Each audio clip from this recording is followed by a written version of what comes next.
दोस्तों आज मैं आपको कुछ ऐसे इंडिकेटर के बारे में बताने वाला हूं जो ट्रेडिंग के अंदर घंटा काम नहीं करते हैं, लेकिन उनका इस्तेमाल आप भर भर के करते हैं। आप कहेंगे कि भाई मैं ये बात कैसे बोल सकता हूं कि इंडिकेटर काम नहीं करते। मैं आपको लाइव प्रूव करूंगा कि क्यों इंडिकेटर फेल हो जाते हैं, क्यों आप जब इंडिकेटर के बेस पर कोई भी ट्रेड लेते हैं आपको वहां पर लॉस होता है। देखो, सबसे पहले ये समझ लेते हैं कि इंडिकेटर होता क्या है। एग्जाम्पल देता हूं, आपके घर में एक बाइक होगी। बाइक को आप ध्यान से देखना, उसके अंदर दो इंडिकेटर होते हैं। पहला होता है रेस का और दूसरा होता है फ्यूल का। वह आपको क्या इंडिकेट करते हैं? फ्यूल वाला इंडिकेटर ये यहाँ पर इंडिकेट करता है कि आपकी बाइक में पेट्रोल या डीजल कितना है, ठीक है। और जो रेस वाला यहाँ पर जो इंडिकेटर होता है वो आपको यह गाइड करता है कि आपकी बाइक कितनी स्पीड से दौड़ रही है। वो सारी चीजें कैलकुलेट करके आपको बता देता है। लेकिन यहाँ पर आप ये सोचिए कि जब आप उस बाइक को हाईवे पर दौड़ा रहे होंगे तब आपका फोकस कहाँ पर होगा? इंडिकेटर पर या सामने? जाहिर सी बात है सामने होगा। अगर आप इंडिकेटर पर फोकस रख के बाइक को दौड़ाएंगे तो वहां पर आपका एक्सीडेंट होगा, ठीक है। ठीक इसी तरीके से आप यहां पर ट्रेडिंग के लॉजिक को समझिए, क्यों इंडिकेटर यहां पर फेल होते हैं। मानकर चलिए दो सबसे ज्यादा फेमस जो इंडिकेटर है वह कौन कौन से हैं? एक है यहां पर एमए और दूसरा है यहां पर ईएमए, ठीक है। अब आपने यहां पर कुछ इस तरीके से दो लाइंस लगा ली। अब प्राइस तो यहां पर वर्क कर रहा है, ठीक है, लेकिन आपका जो पूरा फोकस है वो फोकस कहां पर आकर बैठ जाता है? वह इन दो लाइंस के बेस पर आकर बैठ जाता है। प्राइस यहां पर आता भी है, ठीक है। फिर आप यहां पर जैसे ही प्राइस आता है आपका फोकस और ब्रेक हो जाता है, फिर आपका फोकस यहां पर कन्वर्ट हो जाता है। तो आपका फोकस बार बार क्या होता है? फ्लक्चुएट होता है। यानी कि पहले इन लाइंस पर था, ठीक है, फिर वह फोकस कहां चला गया? कैंडल स्टिक पैटर्न पर चला गया। फिर वह फोकस कहां चला गया? फिर वह सपोर्ट रेजिस्टेंस पर चला गया।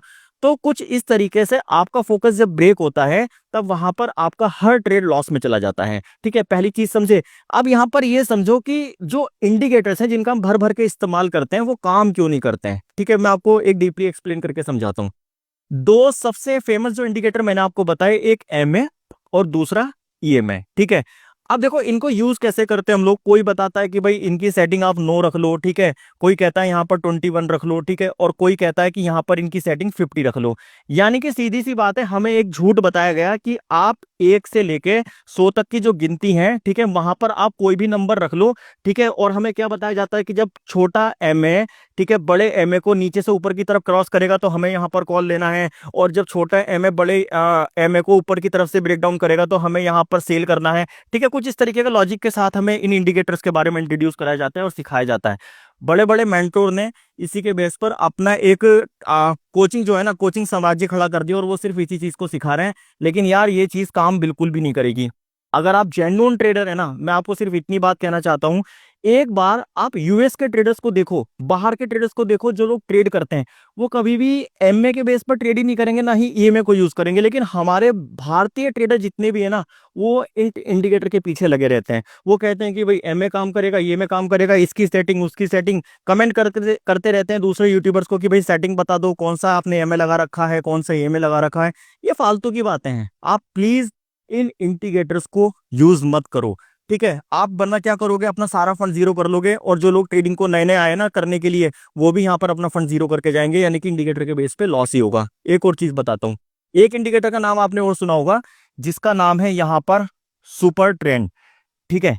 अब ये सुपर ट्रेंड आपको क्या बताता है कि बाजार के अंदर ट्रेंड कौन सा है। लेकिन जब आप इसको यहाँ पर चार्ट पर प्लेस करते हैं तो सबसे पहले क्या चीज आती है कि आपका जो कॉन्फिडेंस है वहां पर वही कॉन्फिडेंस वीक रहता है। ये आपको बताता है कि अप ट्रेंड है, लेकिन आप इस पर भी डाउट करते हैं कि यार ये अप ट्रेंड दिखा भी रहा है या नहीं दिखा रहा है। देखो सीधी सी बात है, ये सुपर ट्रेंड जो है ना, ये एक फ्लॉप ट्रेंड है। मैं तो सीधी सी बात बोल रहा हूँ, जो भी सुपर ट्रेंड को देखकर ट्रेंड समझने की कोशिश करता है वो कभी जिंदगी में ट्रेडर ही नहीं बन सकता। पता है, यहाँ पर ट्रेंड को आइडेंटिफाई करने के लिए आपको ये चीजों को समझना पड़ेगा, ठीक है। यहाँ पर आपको किस तरीके से समझना पड़ता है ट्रेंड को समझने के लिए। जैसे ये हमारा एक ये लो है, एक ये लो है, ठीक है, एक हमारा ये हाई है, ये लो है, ये हाई बना। तो कुछ इस तरीके से ट्रेंड को पकड़ना पड़ता है। लेकिन लोग कहाँ पर घुस जाते हैं? सुपर ट्रेंड जैसे इंडिकेटर का यूज करते हैं, सोचते हैं कि हम यहाँ पर ट्रेंड को कवर कर लेंगे। कभी नहीं कर पाओगे। अब क्यों नहीं हो पाता है सुपर ट्रेंड के बेस पर यहाँ पर ट्रेंड कवर? क्योंकि टाइम फ्रेम यहाँ पर बहुत ज्यादा इंपॉर्टेंट होता है। जैसे एग्जाम्पल के लिए, अब आप इस जोन को देखो, ठीक है, ये 1 आवर के टाइम फ्रेम पे यहाँ पर क्या है? साइडवेज बाजार है। अब यहाँ पर साइडवेज बाजार में अगर आप देखेंगे तो सुपर ट्रेंड आपको ये तो लिखकर नहीं देगा ना ये साइडवेज बाजार है। लेकिन यहाँ पर आपको इतना मैनिपुलेट कर देगा कि वो तो यहाँ से काउंट करेगा कि बाजार अप ट्रेंड में है, ठीक है। लेकिन जब ये साइडवेज बाजार है, जब ये डाउन साइड के बड़े बड़े वेव बन रहे हैं, यहाँ पर आपको लॉस हो जाएगा। क्यों? क्योंकि सुपर ट्रेंड यहाँ पर इंडिकेट कर रहा है कि अप ट्रेंड है। लेकिन अगर आप यहाँ पर डीपली इसको समझेंगे तो ये सर अभी बाजार के अंदर एक कंसोलिडेशन वाला जोन है, साइडवेज जोन है। तो यहाँ पर आपको ट्रेड किस तरीके से करना चाहिए, सुपर ट्रेंड के बेस पे या अपने खुद के एक्सपीरियंस से? जाहिर सी बात है खुद के एक्सपीरियंस से ट्रेड करोगे। सुपर ट्रेंड के बेस पे सर ना तो आज तक कोई ट्रेडर बना है और ना ही आगे कभी बन पाएगा। तो इस इंडिकेटर का भी इस्तेमाल आपको नहीं करना है, बिल्कुल भी नहीं करना है। ठीक है, एक और इंडिकेटर मैं आपको बताता हूं, वह है MACD। इस इंडिकेटर ने भी भैया बहुत नाम कमाया भारत के अंदर। ये इंडिकेटर ऐसा है जो हर एक ट्रेडर को माला माल करने के सपने दिखाता है, लेकिन जब यहाँ पर इस इंडिकेटर को लगाया जाता है, बाजार के अंदर मूवमेंट आता है इस लेवल से, ये इंडिकेट करता है इस लेवल से। ठीक है, और इंडिकेट करने के बाद जब लोग इसके बेस पर कोई भी एक्शन लेते हैं, बाजार थोड़ा सा ऊपर जाता है, फिर वह नीचे गिर जाता है और हर एक ट्रेडर को यहाँ पर होता है लॉस। तो जाहिर सी बात है ये भी एक फ्लॉप इंडिकेटर है, इसका भी इस्तेमाल आपको बिल्कुल भी नहीं करना है। ठीक है, और मैं तो ये कह रहा हूँ कोई भी इंडिकेटर का इस्तेमाल आपको नहीं करना है। ट्रेडिंग व्यू पे भर भर के इंडिकेटर है, बिल्कुल भी इस्तेमाल मत करो। आपका ब्रोकर आपको बहुत सारे इंडिकेटर देता है, किसी भी इंडिकेटर का इस्तेमाल मत करो। मैं बार बार बोल रहा हूँ, यूएस के ट्रेडर को जाकर देखो, उनके साथ बैठकर ट्रेड करो, वो चार्ट को बिल्कुल क्लीन रखते हैं, वो कोई इंडिकेटर का इस्तेमाल ही नहीं करते हैं। लेकिन हम भारतीय लोग इतने सारे इंडिकेटर लगा लेते हैं, इस चार्ट को इतना फुलफिल कर लेते हैं कि जैसे कि हम इंडिकेटर के बेस पे बहुत अच्छे ट्रेडर बन जाएंगे। कभी नहीं बन पाएंगे सर, कभी नहीं बन पाएंगे। ठीक है, और सच कहूं ना, जो माइकल जॉर्डन है ना, जिन्होंने आईसीटी का कॉन्सेप्ट बनाया और जो सिखाया उन्होंने उन्होंने कभी भी इंडिकेटर के बारे में बात ही नहीं की। अब यहाँ पर एक और चीज समझो, एक इंडिकेटर जो आपने सुना होगा वह है RSI, कि RSI के बेस पर आप अच्छे डायरेक्शन को पकड़ सकते हो। इसका ये मतलब होता है रिलेटिव स्ट्रेंथ इंडेक्स, यानी कि ये इस इंडेक्स की पावर बताता है कि जैसे ये प्राइस अभी ऊपर जा रहा है तो RSI के बेस पर हम ये कंफर्म कर लेंगे कि बाजार के अंदर स्ट्रेंथ है या नहीं है। लेकिन सच कहूँ ना, प्राइस जो है ना कुछ इस तरीके से चलता है, कभी इस तरीके से आता है, कभी इस तरीके से चला जाता है। जितने भी इंडिकेटर बने हुए हैं उसमें सबसे ज्यादा इंपॉर्टेंट होता है ये प्राइस। तो जैसे अभी यहां पर अगर आप देख रहे हैं कि निफ्टी के अंदर हमें एक अच्छा खासा मूवमेंट अपसाइड की तरफ देखने के लिए मिला है, तो जाहिर सी बात है कि RSI के अंदर एक हमें स्ट्रेंथ देखने के लिए मिल रही होगी। लेकिन क्या पता प्राइस अगर जैसे ही नीचे आएगा, RSI तो अपना डायरेक्शन चेंज कर देगा, क्योंकि ये फॉलो किसे कर रहा है, तो प्राइस को फॉलो कर रहा है। तो मैं तो यही कहूंगा कि आपको इस इंडिकेटर यानी कि RSI को भी आपने बिल्कुल भी यूज नहीं करना है। ठीक है, बॉल इंजन बैंड्स हो गया, ठीक है, और वीवैप हो गया, बिल्कुल भी यूज मत करो। जितना भी आप इनका इस्तेमाल करोगे ट्रेडिंग के अंदर, आपको हर एक ट्रेड के अंदर लॉस होगा।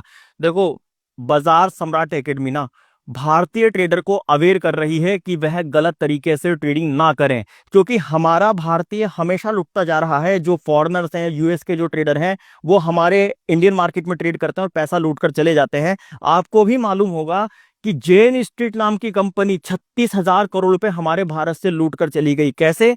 सिर्फ एक सिंपल से कॉन्सेप्ट से। वो जानते थे कि हमारा भारतीय किस तरीके से ट्रेड करेगा और उनका कॉन्सेप्ट अलग था। तो आपने वही कॉन्सेप्ट यूज करना है जो वो यूज कर रहे थे, और वो कोई अलग कॉन्सेप्ट नहीं था। मैं हर बार बता रहा हूं कि अगर आपको ट्रेडिंग में सीखना है, आप एसएमसी सीखो, आप आईसीटी सीखो, आप यहां पर वाइकॉफ सीखो।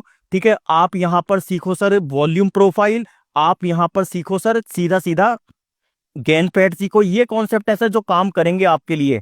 ठीक है, इसके अलावा और कोई सा कॉन्सेप्ट आपके लिए काम नहीं करेगा। इस भारत के अंदर, इस ट्रेडिंग के अंदर इतना इंटरनल घुस चुका हूं, और देखना एक समय आएगा कि बाजार सम्राट एकेडमी एक इंडिया का सबसे अच्छा इंस्टीट्यूट होगा, सबसे अच्छा एकेडमी होगा और नंबर 1 एकेडमी होगा, जहां पर जेन्युइन चीज सिखाई जाएगी। बाजार जैसे चलता है वही सिखाया जाएगा, फालतू की चीज यहां पर आपको नहीं सिखाई जाएगी, है ना। तो वही चीज मैं कह रहा हूं, आप अगर इंडिकेटर का यूज कर रहे हैं ना, तो मत करो यार, ये आपको बर्बाद कर देंगे, आपका पूरा पैसा लूट कर चले जाएंगे। चार्ट को जितना क्लीन रखोगे उतना अच्छा है। ठीक है, इंडिकेटर का इस्तेमाल आपको बिल्कुल नहीं करना है। एक और चीज है, अब आपने देखा होगा कि अब एआई आ गया है। ठीक है, यहां पर एआई के बेस पर आपको कुछ इंडिकेटर दिए जाएंगे कि एआई आपको इंडिकेट करेगा बाजार के अंदर किस तरीके से आप ट्रेड कर सकते हैं। तो मैं तो यही कहना चाहता हूं कि यार, चाहे एआई हो या आपका एल्गो हो, ठीक है, आपने कुछ भी इस्तेमाल नहीं करना है। यानी कि जो भी आपसे कह रहा है ना कि ये वाला इंडिकेटर है, इसके बेस पर ट्रेड लो, आप मत लो यार, क्या जरूरत पड़ी है। ठीक है, आप सीखो, आप जेन्युइन इस चीज को सीख जाओ कि ये चार्ट चलता कैसे है। ठीक है, इंडिकेटर इस्तेमाल करोगे तो वही होगा जो आज तक होता आ रहा है। आपका सारा पैसा लुट जाएगा, सब कुछ चला जाएगा, आपको नहीं जाना है इस चीज में। ठीक है, मैं अवेयर कर रहा हूं लोगों को कि वो गलत तरीके से ट्रेड ना करें। तो गलत तरीका क्या है? ना तो आपको सपोर्ट रेजिस्टेंस का इस्तेमाल करना है, ना आपको कैंडलस्टिक पैटर्न्स का इस्तेमाल करना है, ना आप चार्ट पैटर्न्स का इस्तेमाल करना है। सिर्फ आप एसएमसी सीखिए, आईसीटी सीखिए, आप यहाँ पर वाइकॉफ ट्रेडिंग मेथड सीखिए, मेरिली कॉन्सेप्ट सीखिए, गैन फेड सीखिए, आप इलियट वेव सीखिए। ये कॉन्सेप्ट हैं जो आपको एक ट्रेडर बनाने की क्षमता रखते हैं। बाकी सारी चीजें फालतू की चीजें हैं। आप जितना यहाँ पर जाएंगे, जितना इस पे ड्राइंग बनाएंगे, आपके सारे कॉन्सेप्ट फेल होते चले जाएंगे। मैं तो यही कहना चाहता हूँ। ठीक है, जितना क्लीन रखोगे उतना आपके लिए अच्छा रहेगा। बस ये वीडियो इसीलिए था कि आप इंडिकेटर का इस्तेमाल ना करें, इंडिकेटर आपके लिए कभी काम नहीं करेंगे। अगर आप वाकई में एक सक्सेसफुल ट्रेडर बनना चाहते हैं तो बाजार सम्राट एकेडमी आपसे वादा करता है कि आपको वो नॉलेज देगा जिससे कि आप आगे चलकर एक अच्छे ट्रेडर बनेंगे। अगर ये वीडियो अच्छा लगा हो तो मुझे कमेंट करके जरूर बताइएगा। मिलता हूँ अगली वीडियो में। जय श्री राधे।